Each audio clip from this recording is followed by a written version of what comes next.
Creo que hay, en primer lugar, agradezco la presentación, pero comentaba que lo principal ahorita es tener claro alguna terminología para ir desarrollando progresivamente lo que ha sido este tema de las modificaciones, ¿no? Y justamente el primer término que hay que tener claro es que la norma ha sido modificada.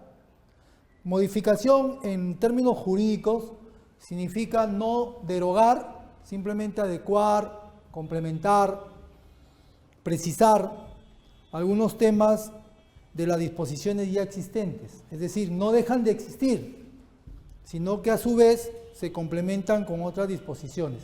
Sin embargo, es importante, creo, tener en cuenta que ya hace un buen tiempo se viene cuestionando mucho estos temas de modificaciones a la normativa de contrataciones.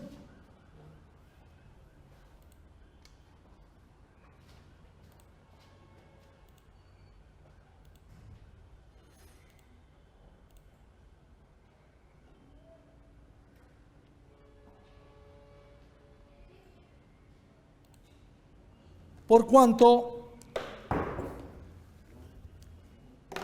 jurídicamente a veces no es tan útil ni beneficioso hacer cambios a portas de una norma que se ha dado, ¿no?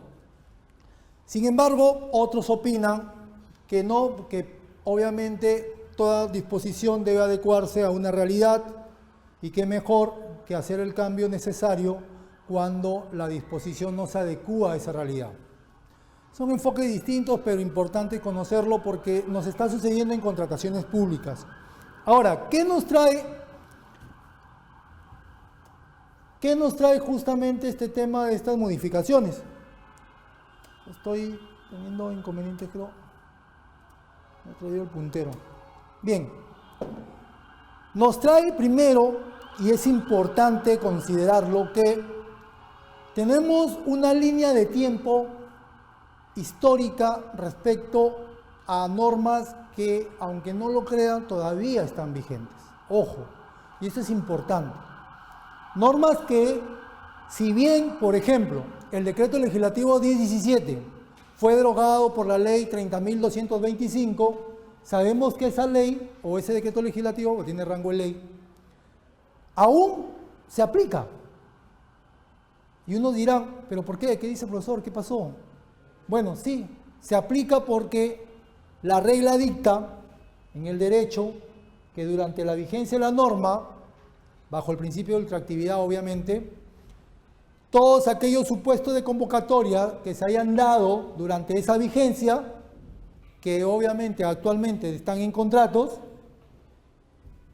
se aplica bajo la normativa por la cual fueron convocadas. Es decir, ya hay un decreto legislativo que algunos todavía lo mantienen porque si se dan cuenta, no nos vamos a ir al 2009, creo que es muy lejano, pero si nos vamos al día en que fue derogado, o sea, hasta donde llegó en vigente, quiere decir que 2016, 2 años en realidad, no son 3, porque el 2019 recién empieza, las convocatorias que se hicieron hasta ese día tienen contrato actualmente.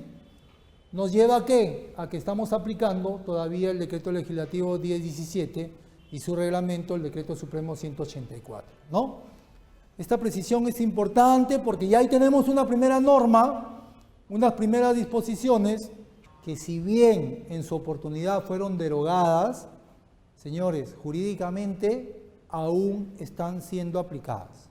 Ok, vamos organizando ideas, vamos estructurando un poco el temario de hoy para que tengamos en cuenta lo importante que es y lo que origina todas estas modificaciones, ¿no? Primero estamos hablando de una derogatoria, es decir, una norma ya no existe, se cambió totalmente, entre comillas, o sea, fue reemplazada, diríamos, ¿no? Fue reemplazada por la ley 30.225 y hablábamos del decreto legislativo 1017, ¿ok? Ojo, también es importante, con el respeto que se tienen con todas las profesiones, pero siempre es bueno dar algunos alcances. Decreto legislativo porque lo expide el Poder Ejecutivo en uso de facultades que le otorga el Poder Legislativo, ¿no? Por eso también esas diferencias, decreto legislativo. Y es un poco también que nos hace notar, y hay que evidenciarlo, bueno, no soy político y tampoco vamos a politizar la capacitación, sin embargo, como que le quita cierta connotación al Poder Legislativo, ¿no? Que es el trabajo diario que debería hacer de apuntar en temas importantes, y qué mejor que en contratación pública. Pero bueno, aún así es importante destacar que de todos modos se legisla, sea cual el poder, en este caso el Poder Ejecutivo. Y en base a ello es que fue derogado por la Ley 30.225. Y acá hacemos el primer alto y el énfasis necesario para recordarles que esta norma es la que aún está vigente. Es decir, hoy me preguntan, ¿cuál es tu normativa de contrataciones del Estado? Es la ley número 30.225 y su reglamento, que es el Decreto Supremo 350 del año 2015 de Economía y Finanzas. Señores, es el marco legal. Y esto hay que enfatizar, porque esto les va a ayudar mucho a tener claro para temas de la certificación, para temas propios, diarios del ejercicio de sus actividades en logística, en contrataciones, porque muchos se equivocan y piensan, no, el decreto legislativo 1341, no, el decreto supremo 056, hoy en día, no, el decreto legislativo 1444, no, el decreto supremo 344. Las últimas disposiciones que acabo de mencionar simplemente modifican, aunque, y vamos a entrar ya en detalle en ello, este último decreto supremo publicado el 31 de diciembre, sí trae algo curioso, trae un texto completo del reglamento. Son 200 y tantos artículos que sí me entró mucha curiosidad, ya lo he revisado, y en verdad es un reglamento completo, pero aún así no deja de ser modificación. ¿Ok? Es modificación. No es una nueva norma, no es un nuevo reglamento. Ojo, es modificación. Entonces, frente a ello, es que, aclarando, la primera modificación, seguimos en la línea de tiempo, fue derogado el decreto legislativo 17 por la ley número 30.225. Esa ley es el marco. ¿Ok? Esa ley marco ha sido modificada una primera vez. ¿Con cuál? Con el famoso decreto legislativo 1341, que fue publicado, ¿no?, el 7 de enero del año 2017 y entró en vigencia el 3 de abril, ¿no? ¿Hace cuánto? Hace año y medio y unos meses más. Que es el que actualmente se está aplicando. ¿Ok? Las modificaciones famosísimas, en las que nos quitaron de nuevo esa terminología, por ejemplo, recordemos, valor estimado, que es lo que significaba para bienes y servicios, y valor referencial solo para obras. Importante recordarlo porque vamos a tomar esto de nuevo con estas modificaciones, ¿no? Son alcances necesarios en terminología, a veces sonrío para explicar esto, porque en verdad no sé hasta qué punto ha sido tan importante hacer una modificación y mezclar a los logísticos con todo este tema de terminologías. Pero bueno, entonces tenemos una primera modificación, sigue siendo el marco, la ley 30.225, el marco legal, ¿ok? Esta es la que sigue vigente, la que hasta el día 29 de enero, ojo, hasta el 29 de enero, que cae martes, hasta esa fecha se va a aplicar. ¿Por qué es importante? Porque hasta el 29 de enero, aquellas convocatorias que se efectúen van a ser regidas por estas modificaciones. ¿Ok? Ojo, ya tenemos un segundo texto modificatorio que aplicar. Y en realidad vamos tres, ¿no? Estamos con el decreto legislativo 1017, luego tenemos la ley 30.225, ¿no? Tenemos uno, dos, tenemos una primera modificación con el decreto legislativo 1341. Estamos hablando a nivel de leyes, ¿no? Luego, recordemos, y hay muchos que dejan pasar el tema, salió una modificación ese mismo año, del 2017. la ley 30689. Esta ley salió media camuflada, digo así, en el tema de organización de agrupaciones políticas, organizaciones políticas. Con esta ley, porque fue una ley, se agrega un impedimento. Se agrega un impedimento a la ley de contrataciones, los impedimentos que están regulados en el artículo 11. ¿Cuál es ese impedimento? Con relación a aquellos que financian campañas electorales o agrupaciones políticas, en las cuales quedan prohibidas si sale electa como autoridad la persona o la agrupación a la cual financiaron.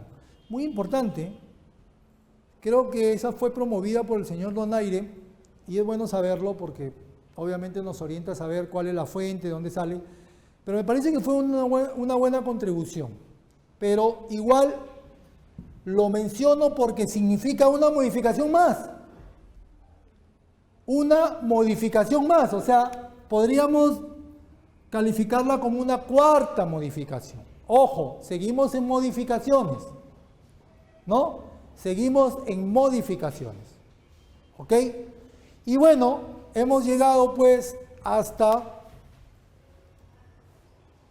la ley que otorgó facultades el año pasado, hace poco nomás, con los cambios de temas presidenciales, con la 30823 del actual presidente, el señor Vizcarra, por la cual se otorgaron facultades para que legislen, entre otros temas, sobre contrataciones públicas.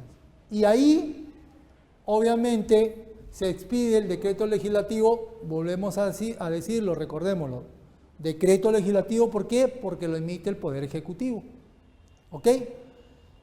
Se publicó el 16 de septiembre y obviamente a partir de la expedición de su reglamento, de la vigencia del mismo, es que se va a aplicar. ¿Cuándo va a ser ello? Va a ser el 30 de enero. El día miércoles 30 de enero entra en vigencia las modificaciones que actualmente ya están expedidas. Sobre ello, ojo, no nos asustemos, han habido ya disposiciones que entraron en vigencia con la sola publicación del decreto legislativo. No es que se tenía que esperar totalmente el reglamento, no. Y nos referimos a las disposiciones complementarias finales. Cuando uno lee la ley o el decreto legislativo, en este caso, va al último del texto y se va a encontrar con disposiciones complementarias finales y disposiciones complementarias transitorias. Las finales justamente se aplican en razón, por ejemplo, de la primera, que es la que determina el tiempo, el periodo por la cual se va a reglamentar la ley de contrataciones. La tercera disposición complementaria final, que es la del procedimiento administrativo sancionador. Importante que se haya fijado ello porque de alguna manera mantiene pues esas facultades sancionadoras. Luego tenemos una cuarta que es la del contrato de Estado con Estado. Ahí hay una disposición también muy importante en la cual se mantiene. O sea, están rescatando algunas disposiciones que deben darle mayor énfasis para su aplicación. Y esto, ¿saben por qué es importante?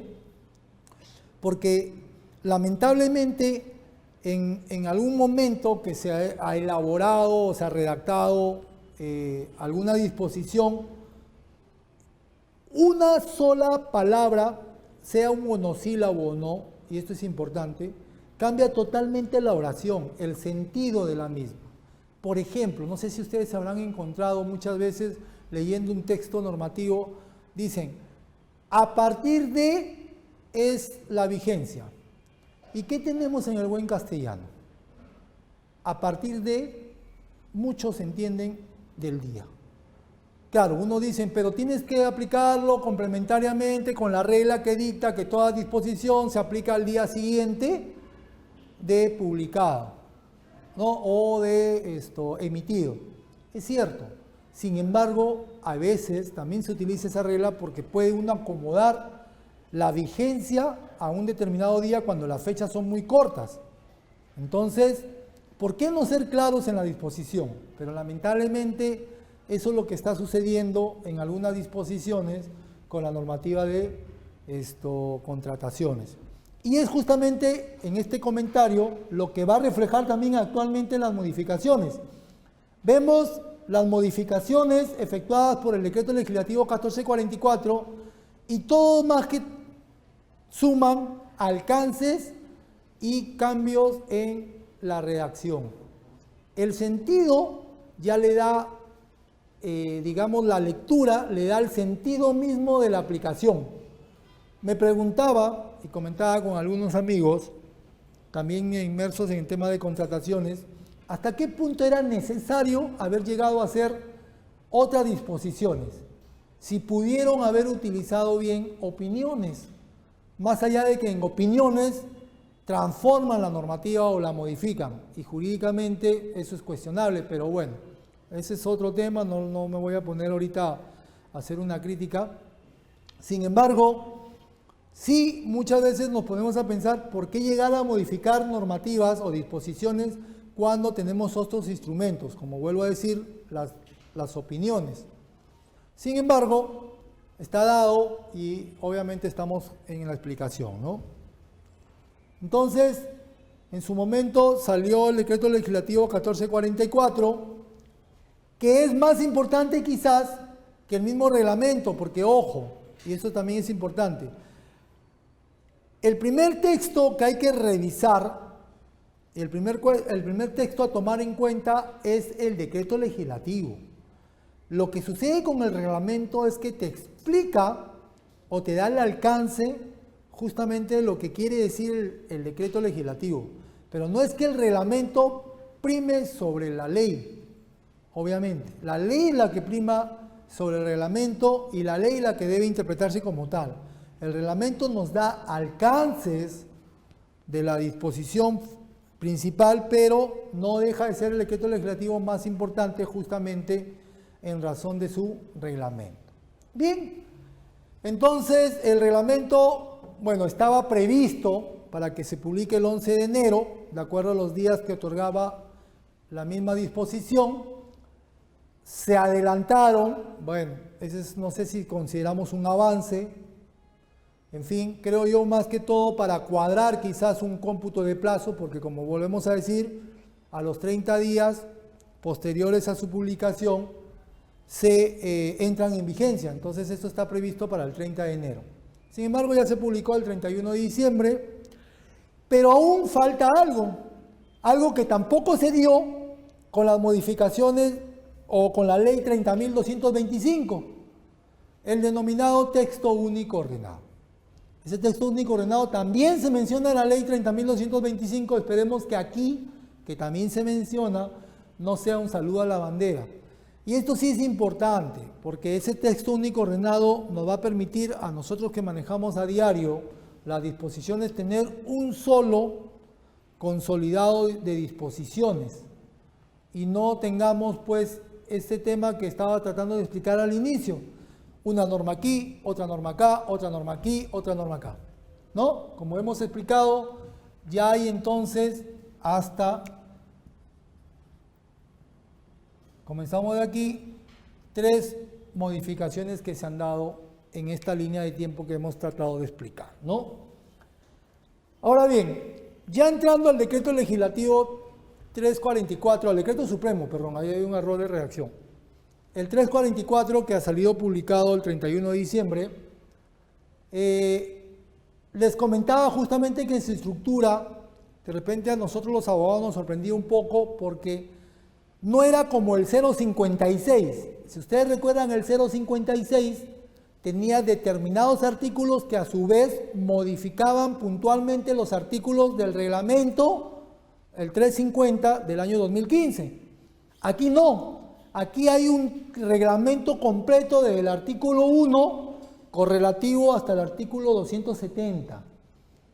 Pero ojo, este no está modificando en realidad el 056, sino está tratando de consolidar todos esos cambios que me parecen útiles, no vamos a decir tampoco indispensables, que van a permitir, como les vuelvo y estoy diciendo en lo que explico, poder tener mejor alcance de interpretar la normativa, ¿no?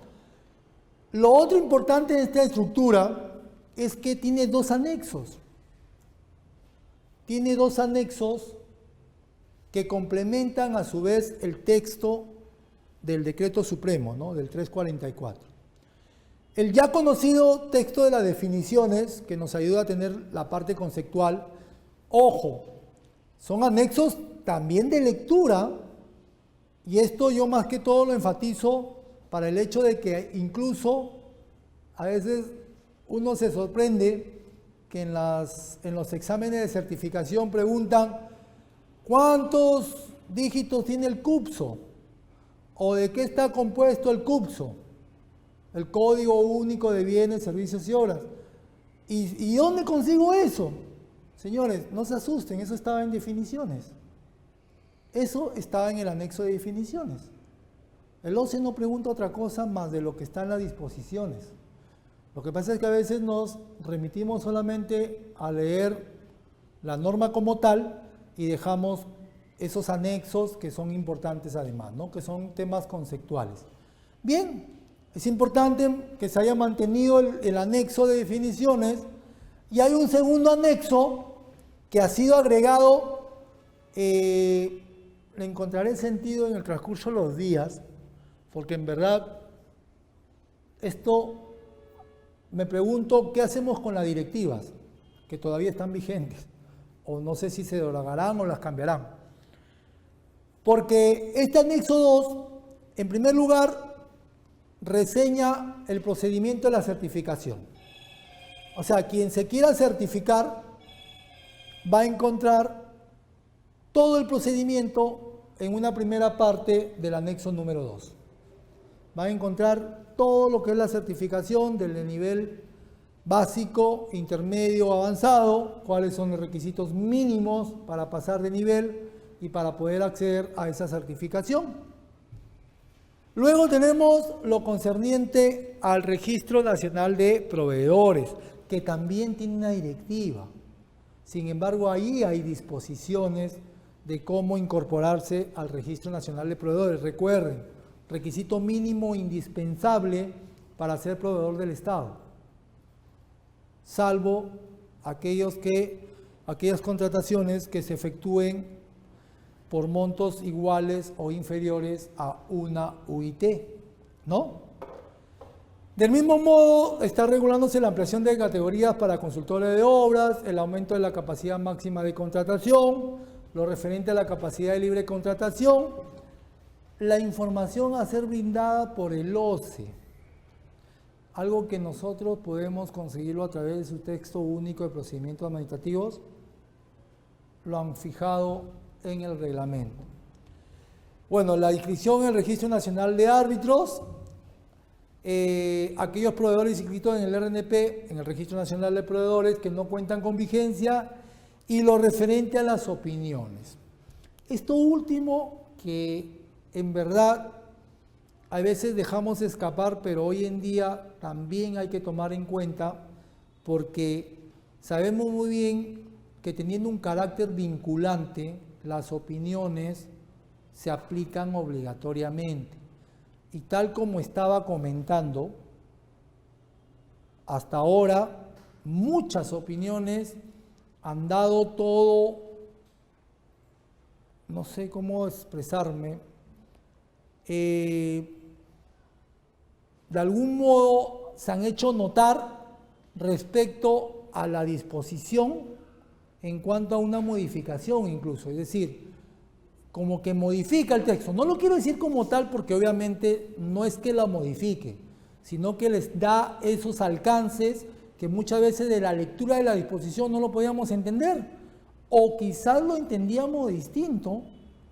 Por ejemplo, sabemos que hay una opinión que da un alcance respecto a la modificación de la propuesta económica. Eso salió el año pasado, en la cual dicen que por errores ortográficos, dicen, ¿no? Si son o no son errores ortográficos, en fin. pero sin embargo da la potestad de que se modifique esa propuesta económica, lo que textualmente en la disposición, en este caso en el reglamento, en el artículo 69, no se puede modificar. Es lo único que no se podía modificar.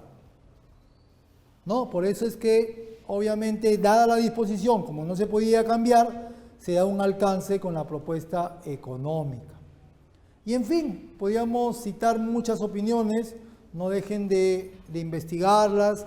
En el portal del OCE tienen una publicidad muy útil, ¿verdad? Porque de allí van a poder aplicar correctamente toda la normativa.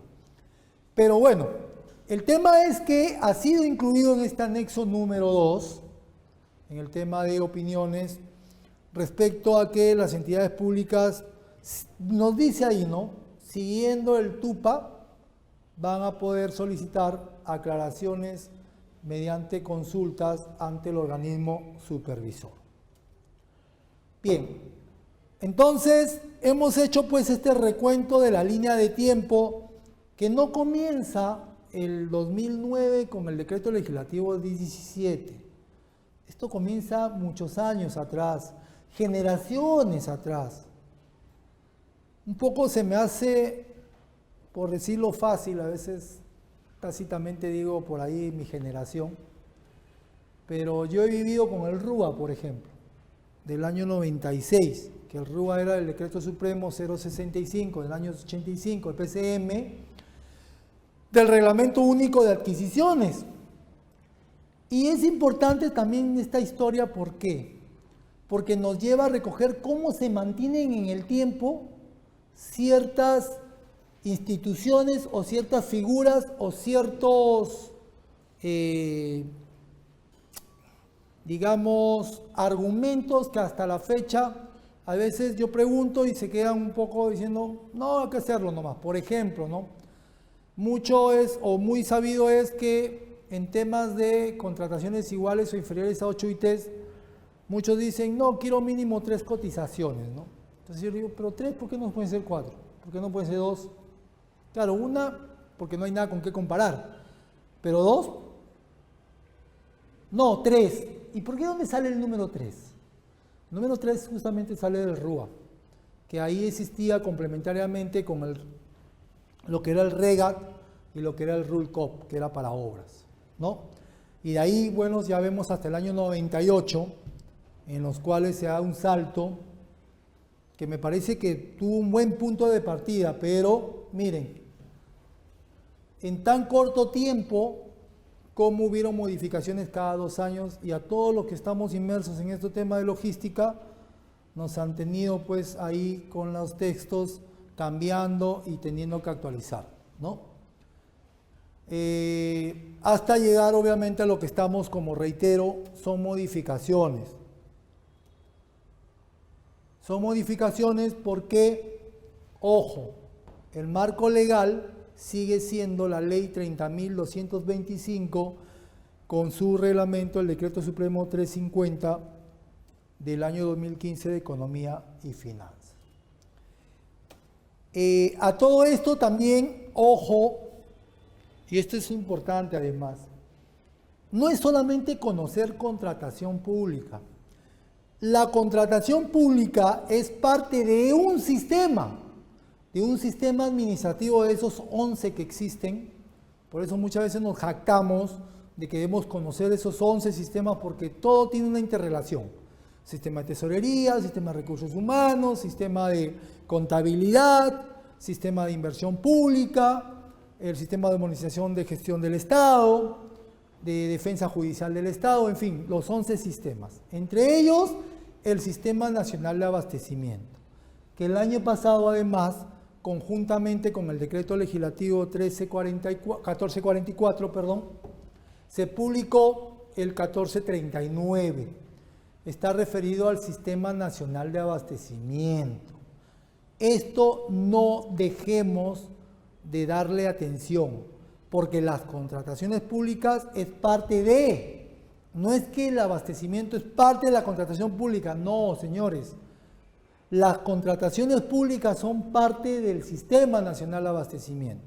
¿Ok? Entonces, aquellos que vamos laborando en logística no creen que solamente es contratación pública. Es abastecer, es mucho más complejo y creo que ahí ha habido un avance. Todavía están dentro de los periodos, de los plazos para que se reglamente y eso en su momento obviamente vamos a deliberarlo, vamos a debatir. Bien. ¿Qué alcances yo les puedo proporcionar sobre estas modificaciones? Miren, creo que me podría adelantar haciendo una síntesis muy directa que no es que estemos retrocediendo, sino que creo que el mismo contexto de la aplicación de las modificaciones que todavía están vigentes, ojo, con la 1341 y el Decreto Supremo 056, no han sido tan eficientes ni tan eficaces. ¿Ok? De tal modo que se está considerando volver con lo que hemos podido rescatar de la 1017 y del texto original de la 30.225. Para citar la terminología, por ejemplo, se nos complicaba en algún momento el valor estimado y el valor referencial, ¿no? Dos términos que tienen un mismo fin, pero diferencian lo que son obras, que es el valor referencial, y lo que son bienes y servicios, que vendría a ser el valor estimado. Señores, vamos acostumbrándonos a que retomamos la terminología. ¿Ok?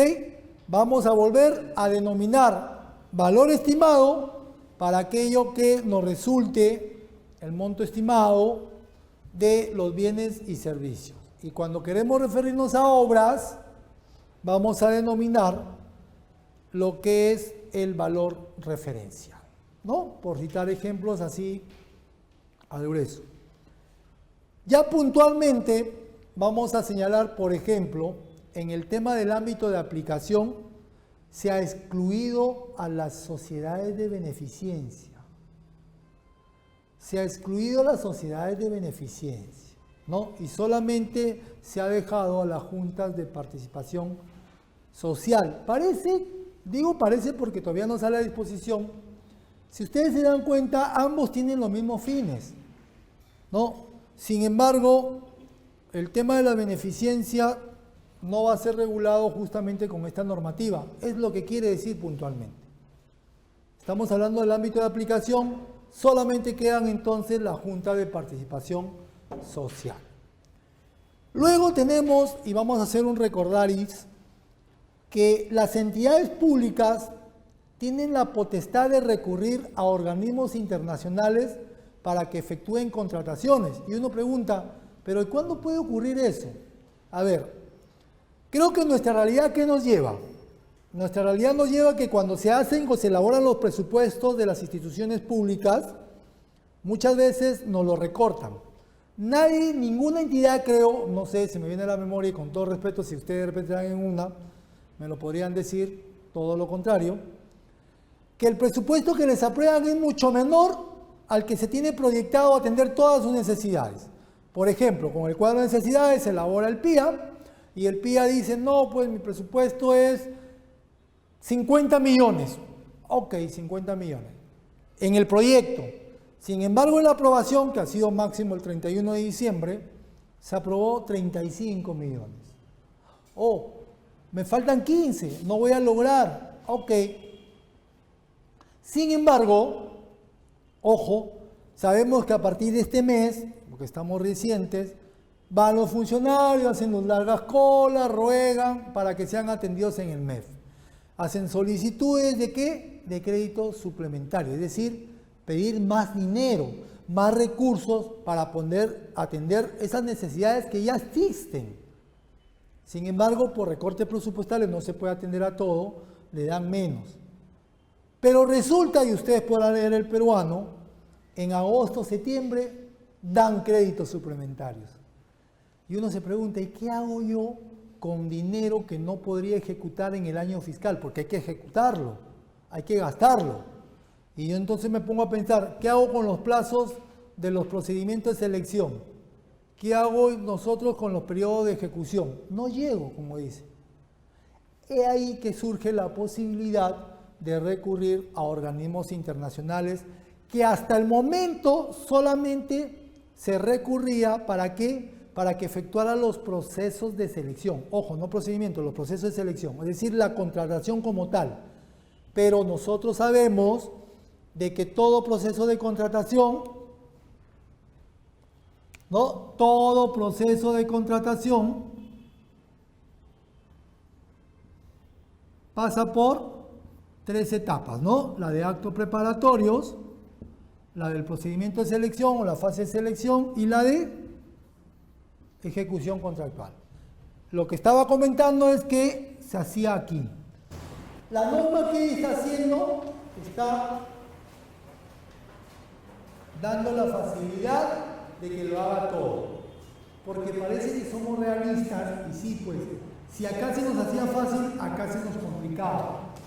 Porque acá había que hacer modificación del PAD, obviamente previamente hacer un estudio de mercado y tal. ¿No? ¿Qué nos quiere decir ahora? Que la normativa está dando la facilidad y ahí dando un alcance.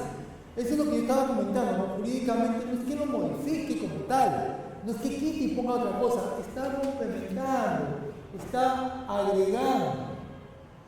¿Ok? Y eso es bueno, como les digo, esto particularmente creo que es muy positivo, como le vuelvo a decir, hay entidades que siguen peleando presupuesto, en agosto, septiembre, recién se otorgan y con ello no saben qué hacer con el tiempo, entonces pueden recurrir a organismos internacionales, ¿no? Tipo, a ver, NOPS, ¿no? Tipo NOPS. Lo siguiente a resaltar, y aquellos que en algún momento, bueno, yo particularmente también he visto obras, es que da la facilidad que se pueda designar un inspector de obra o un equipo de inspectores en tanto se contrate la supervisión. Miren, yo tengo particularmente esta experiencia actualmente que estoy poniendo y sucede pues que se hace la ejecución de obra y resulta que la obra ya se contrata, pero ¿cuál es el impedimento de que se comience la obra?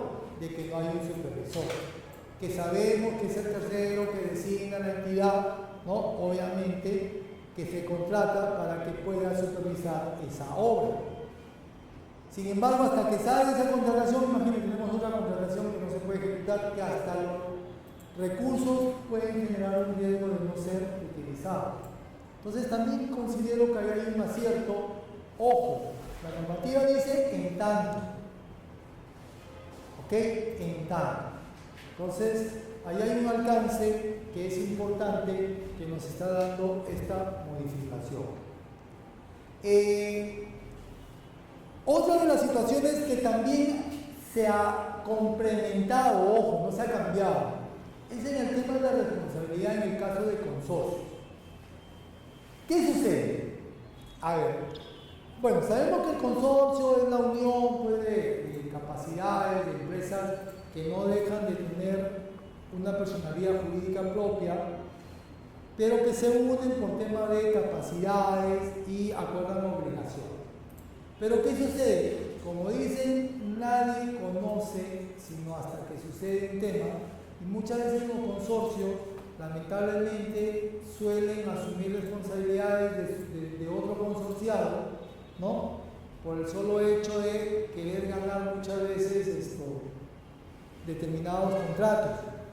Entonces le afecta pues a alguien que realmente es honesto y se consorció con alguien que no conoció sino hasta el momento. Entonces, lo que está tratando la disposición o lo que está fijando es que se pueden individualizar las responsabilidades. Pero ojo, ¿cuál es el alcance ahí? Porque eso ya estaba. El alcance es que en el contrato que se efectúe con la entidad, ojo, puede fijarse también. Imagínense, o sea, el postor adjudicado es un consorcio y el contrato se puede colocar cuáles son las obligaciones y quiénes asumen determinadas acciones.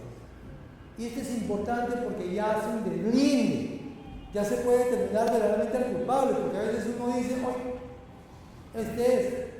Y creo que esto, miren, imagínense, y hay un comentario ya personal, yo creo que esto en algún momento podría llevarse y trasladarse a la composición del comité de selección, por ejemplo. Porque el comité de selección está conformado por uno del órgano encargado de contrataciones, uno que tenga conocimiento técnico y un tercero que por ahí lo agarraron en el aire, ¿no? Vamos a decirlo, y ¡pum! Vamos a completar la composición. Y ese tercero dice, ¿qué hago acá? Firma nomás. Y ese que firma nomás tiene la misma responsabilidad que los otros dos. ¿Y cómo te refuto al final? No hay ni manera de refutar, ¿no? Entonces, habría que delimitar también esa responsabilidad. Entonces, bueno, esa no es modificación, vamos a hacer un comentario que en un momento esperemos que pueda ser materia de alcances de mejora, ¿no? De igual modo hay otro alcance, como les vuelvo a decir. La normativa, los cambios han estado reemplazando terminología y dando alcance. No hay un tema de cambiar todo y se derogó el artículo, no. Por ejemplo, en el tema de los consorciados, que sabíamos cómo colocar un número máximo, que también era cuestionable, yo pensé más bien que iban a derogar esta disposición porque parece que restringía el mercado y se dan cuenta de que se podría limitar el acceso a determinado número de consorcios. Es que también se fija y ya se están entrando, miren, o sea, yo me quiero consorciar con alguien, pero antes de consorciarme voy a tener que leer las bases, que son las reglas, o los documentos de procedimiento de selección, y voy a tener que fijarme y leer si la entidad me dice, un momentito, el consorciado A debe tener mínimo el porcentaje de participación en ¿qué? En financiamiento, en economía, en experiencia y tanta cosa. Imagínense. O sea, está incursionando en temas que obviamente tienen que ver entre partes privadas. Ojo, pero bueno, así lo están regulando. De tal modo que en algún momento va a haber un cuestionamiento mayor por parte de esos entes privados porque les están diciendo cómo consorciarse. No sé si con esto se logre, quizás, porque sí, eso también es importante, que muchas veces solamente se compra experiencia, ¿no? Que dentro del mercado eso es viable, pero no sé hasta qué punto podría limitar eso. Bien, lo que sí, bueno, se mantiene el hecho de los requerimientos que sean, los cuadros de necesidades que sean elevados, pero ya se está descartando que en su momento, y ustedes sabrán, estaban acompañados por el requerimiento.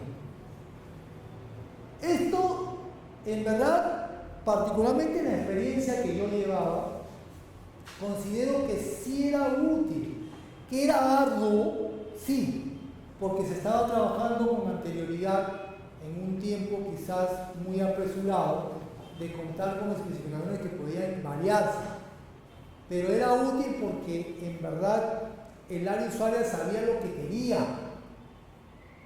Créanme, al inicio, como les vuelvo a decir, sí hubo un impacto, ese es el término que había utilizado hace un momento, sí hubo un impacto respecto a las áreas usuarias porque decían, no, ponle silla nomás, antes ponían, ¿no? Pero ¿qué tipo de silla quieres? No te lo voy a poder valorizar.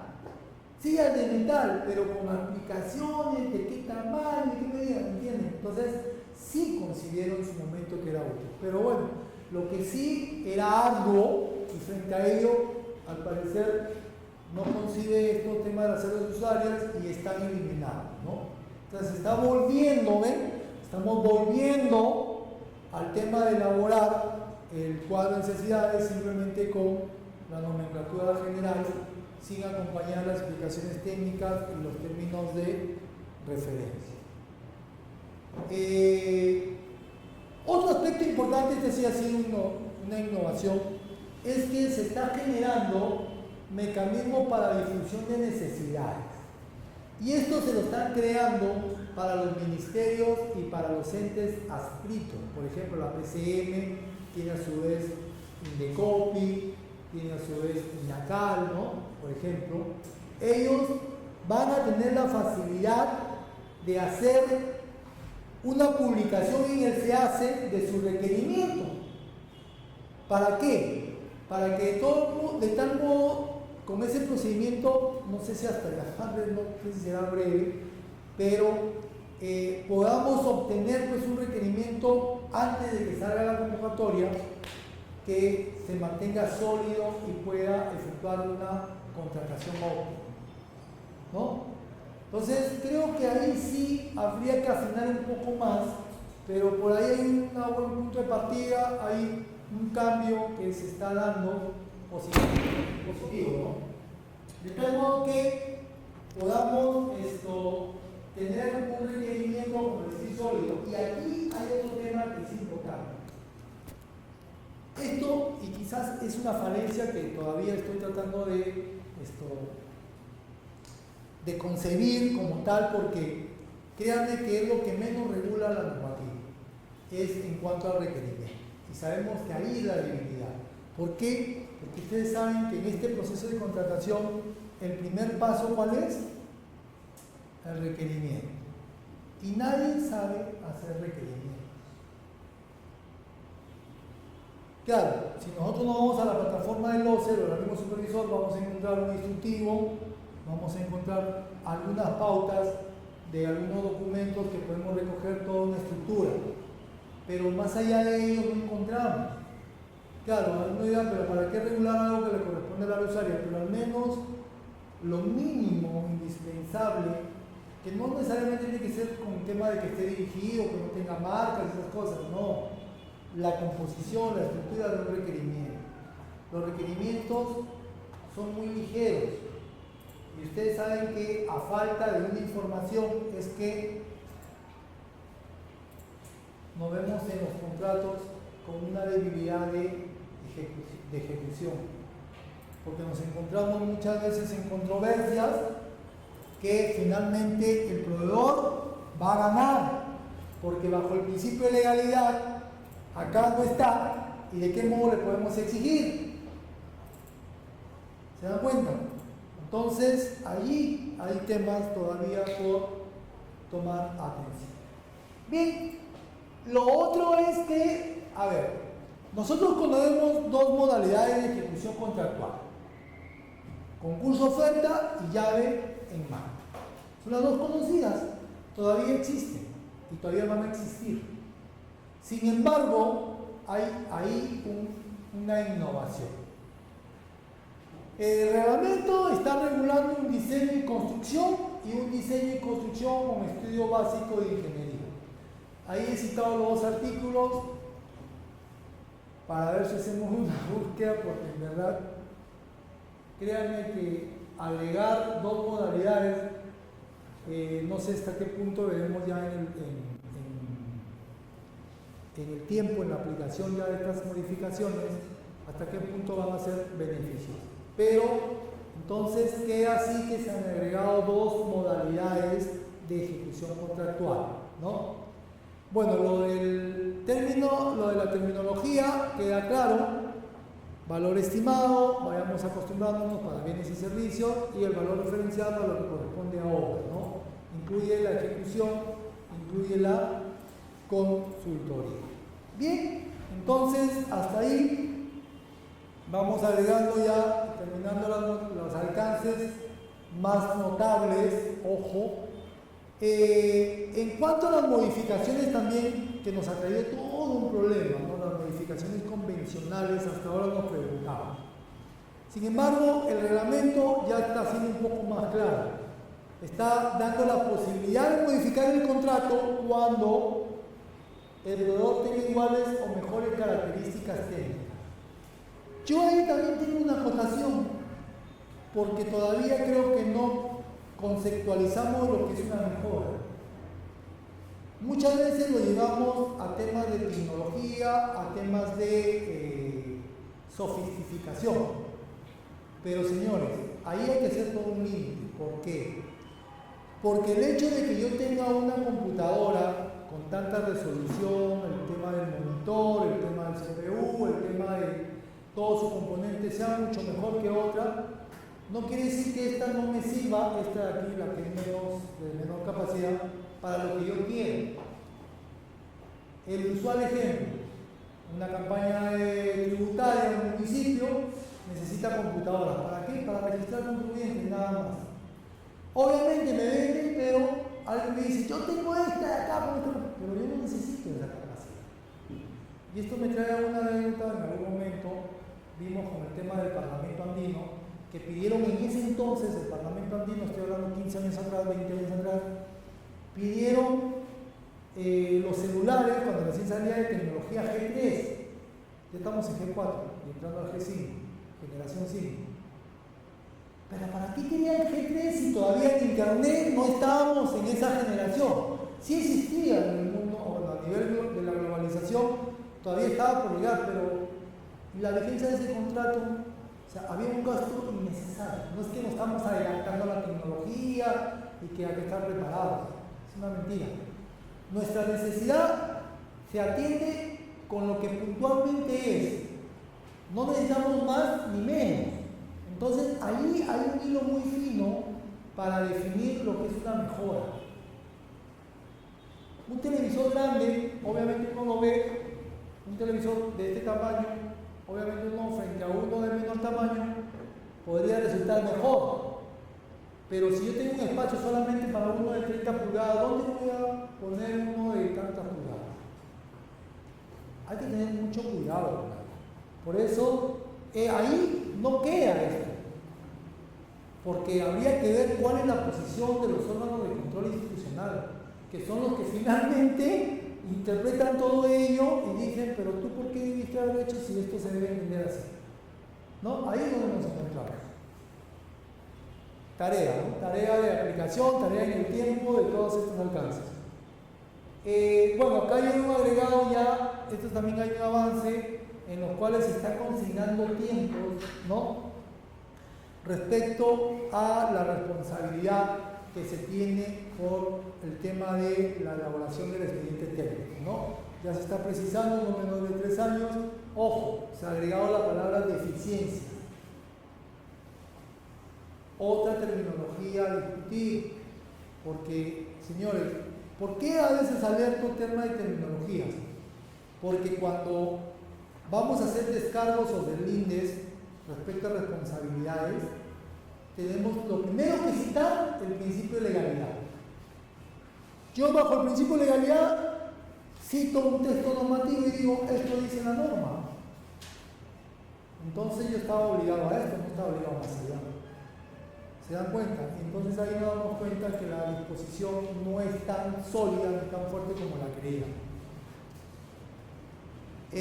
Bueno, ahí continuado un poco los tiempos para el tema de supervisión de obra.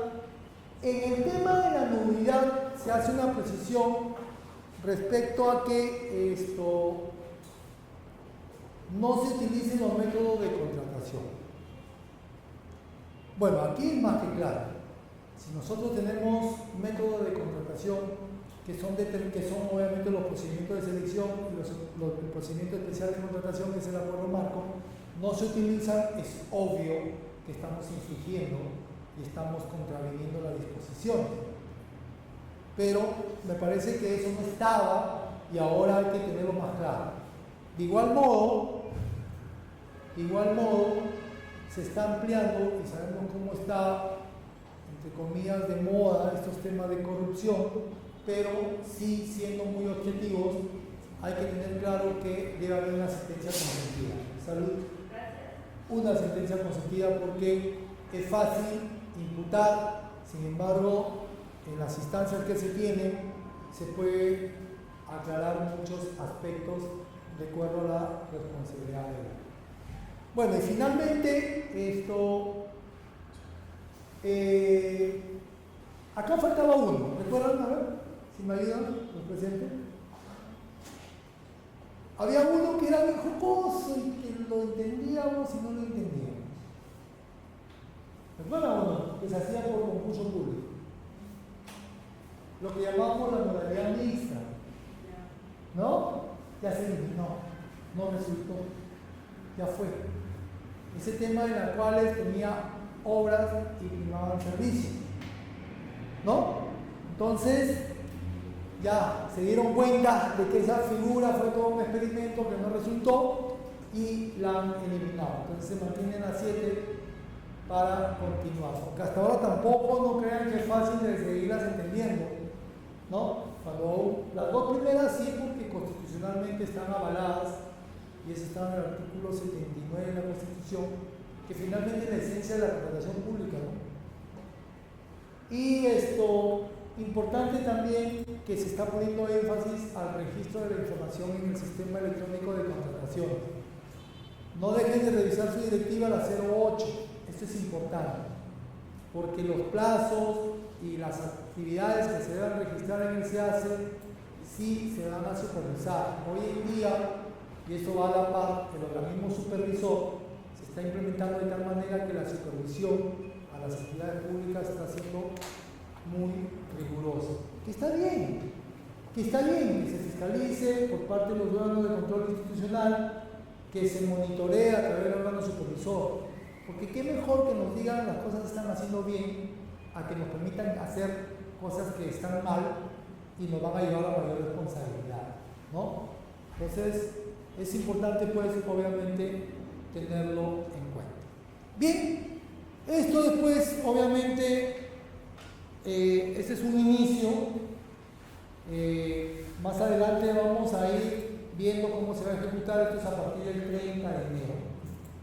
Vamos a recoger experiencias, van a salir opiniones. Esas opiniones resultan justamente de interpretaciones que a veces uno no considera la correcta, por eso pregunta al OCE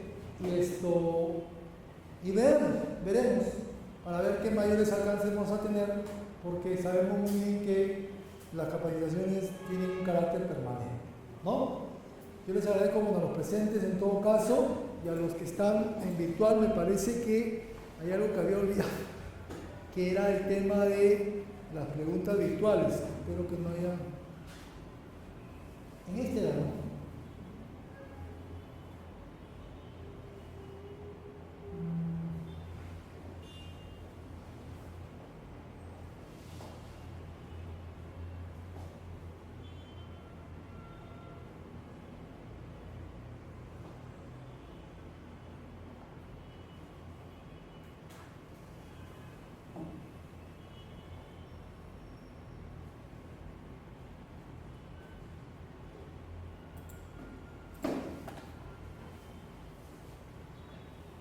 No veo ahí ninguno, pero bueno, vamos viendo.